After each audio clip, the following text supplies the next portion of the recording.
جس گھر میں جہاں خوشیاں اور شہنائیاں بج رہی تھیں، وہیں اب ظلم کا پہاڑ ٹوٹ پڑتا ہے، اور یہ سب کچھ واجد کی وجہ سے ہوتا ہے۔ اور پھر سارا الزام کبیر اور اس کے بھائی مبین پر لگا دیا جاتا ہے۔ جب کبیر صفائی دینے لگتا ہے کہ میں تو موقع پر موجود ہی نہیں تھا، بلکہ میں تو اسی گھر میں فنکشن اٹینڈ کر رہا تھا، لیکن ان دونوں کو ہی مجرم ٹھہرایا جاتا ہے کہ کبیر نے اپنے بھائی سے کہہ کر سکندر کو ایک جگہ پر بلوایا اور پھر مبین خان نے سکندر کو گولی مار کر موت کے گھاٹ اتار دیا۔ تو اب کبیر کی ہی شامت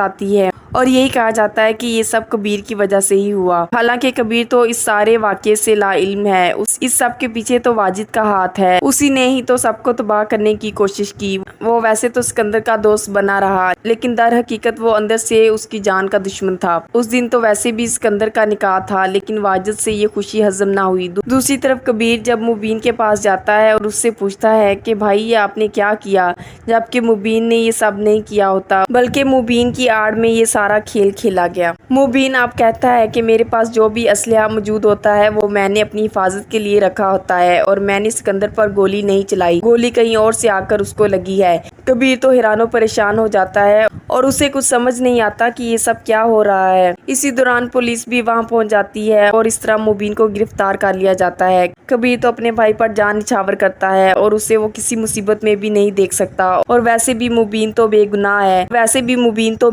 ہے۔ کبیر اپنے بھائی کے پاس آ کر کہتا ہے کہ اب کیا کیا جائے، کیس اتنا مضبوط نہیں ہے، آپ کو کسی بھی وقت سزا ہو سکتی ہے۔ اس پر مبین کبیر کو یقین دلانے کی کوشش کرتا ہے کہ میں بے گناہ ہوں اور مجھے دھوکے سے اس جال میں پھنسانے کی کوشش کی گئی ہے، کیونکہ مجھے دھوکے سے وہاں بلایا گیا، اور جب سکندر بھی وہاں پہنچا تو اس نے بھی یہی کہا کہ میں نے اسے بلایا ہے، حالانکہ مجھے اس سارے معاملے کا کچھ بھی نہیں پتا، اور پتہ نہیں اس ساری چال کے پیچھے کس کا ہاتھ ہے۔ سکندر تو اب اس دنیا سے جا چکا ہے اور اس کے جانے کا دکھ بھی بہت زیادہ ہے، اور ویسے بھی اس کی خوشی کا دن تھا۔ سکندر کے جانے کے بعد تو اس کی بہنیں بہت زیادہ صدمے میں ہیں۔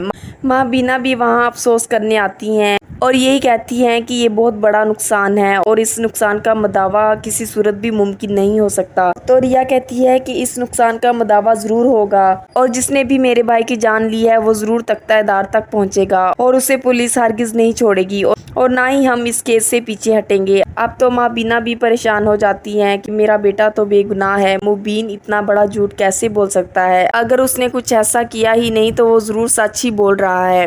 دوسری طرف ریا کو کبیر پر بہت زیادہ غصہ آتا ہے اور وہ کبیر سے یہی کہتی ہے کہ میرے بھائی نے مجھے کئی بار کہا کہ اس آدمی سے خلا لے لو، یہ آدمی تمہارے قابل نہیں، اور مجھے آج افسوس ہے کہ میں نے اپنے بھائی کی بات نہ مانی اور آج میرا بھائی ہی مجھ سے چھن گیا۔ میں اب تمہاری شکل بھی نہیں دیکھنا چاہتی، چلے جاؤ یہاں سے، مجھے تمہارے ساتھ تمہارے گھر بالکل بھی نہیں جانا، اور وہ دھکے دے کر کبیر کو گھر سے نکال دیتی ہے۔ جب کبیر گھر پہنچتا ہے تو ماں بینا کہتی ہیں کہ مبین تو یہی کہہ رہا ہے کہ اس نے کچھ بھی نہیں کیا، اور وہ سچ ہی کہہ رہا ہوگا، مبین کو استعمال کر کے پیچھے سے وار کیا گیا ہے۔ کبیر بھی اب اس معاملے کو سمجھنے کی کوشش کرتا ہے اور کہتا ہے کہ میں بہت جلد اس انسان کو سامنے لاؤں گا جس نے میرے بھائی کا استعمال کر کے اسے پھنسانے کی کوشش کی ہے، اور اب کبیر کوشش کر کے واجد کو ضرور بے نقاب کرے گا، کیونکہ ان سب چالوں کے پیچھے اسی کا ہی تو ہاتھ ہے اور وہی ماسٹر مائنڈ ہے۔